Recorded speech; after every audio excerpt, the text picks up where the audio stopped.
News, सच जरूरी है। नमस्कार दर्शकों, ये है मैनेज न्यूज नेटवर्क। मैं हूं आपके साथ आरती। आइए देखते हैं आज की कुछ खास खबरें। क्या झारखंड विधानसभा चुनाव में पीएम मोदी होंगे बीजेपी का चेहरा या लोकल होगा वोकल?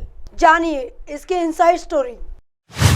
कर्नाटक में बीजेपी की हार से झारखंड भी बेअसर नहीं है। डबल इंजन का नारा कर्नाटक और हिमाचल प्रदेश से पहले झारखंड में ही फीका पड़ा था। यहाँ ताबड़तोड़ अभियान के बाद भी सत्ता में बीजेपी की वापसी नहीं हुई थी।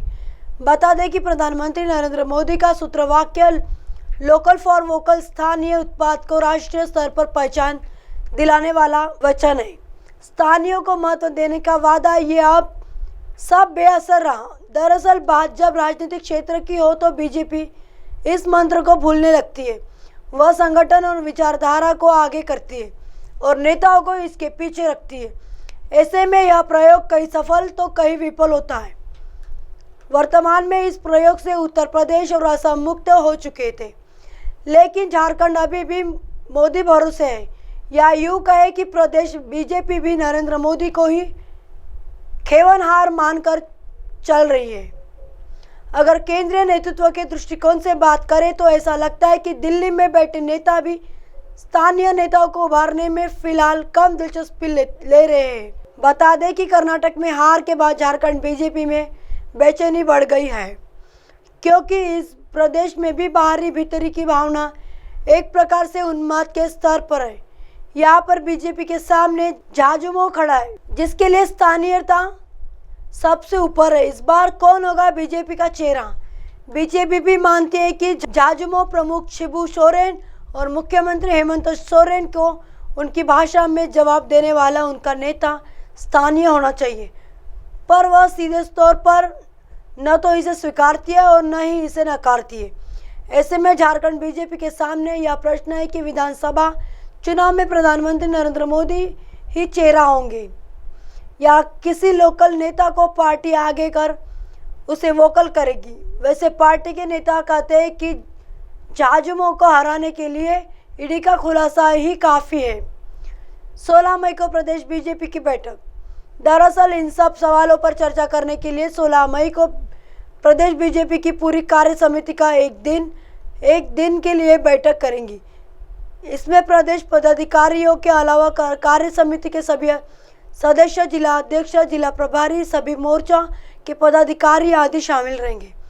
मिली जानकारी के अनुसार पूरे राज्य में 30 मई से लेकर 30 जून तक बड़े स्तर पर जनसंपर्क अभियान चलेगा।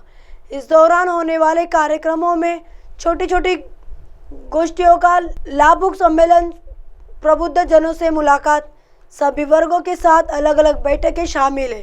केंद्र सरकार की उपलब्धियां और राज्य सरकार के भ्रष्टाचार को सभी बैठकों में ऊपर रखा जाएगा। वही प्रदेश बीजेपी के बड़े नेताओं के बीच सामंजस्य का अभाव है।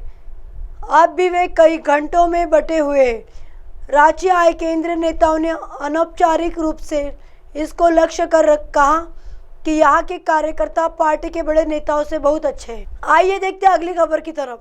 बुल्ढाना संभाजी महाराज जन्मोत्सव के अवसर पर शोभा यात्रा में विभिन्न दृश्यों की प्रस्तुति। छत्रपति संभाजी महाराज की जयंती के अवसर पर आज शहर के छत्रपति शिवाजी महाराज नगर से भव्य शोभा यात्रा निकाली गई, प्रस्तुति दी गई। शोभा यात्रा में खामगांव विधानसभा क्षेत्र में विधायक आकाश फुंडकर मौजूद रहे।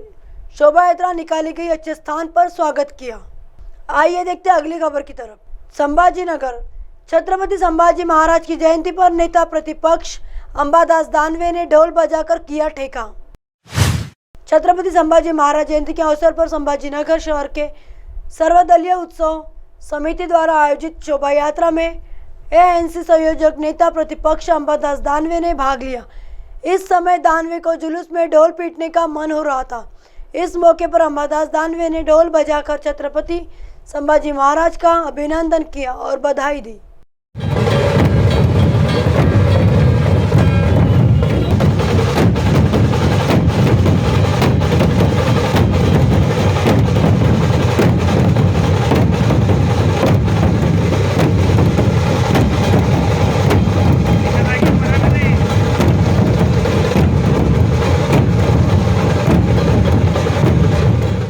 अब आप हमारे चैनल को आपके मोबाइल पर भी देख सकते हैं। मोबाइल ऐप पर देखने के लिए प्ले स्टोर से MNS news TV app download करें।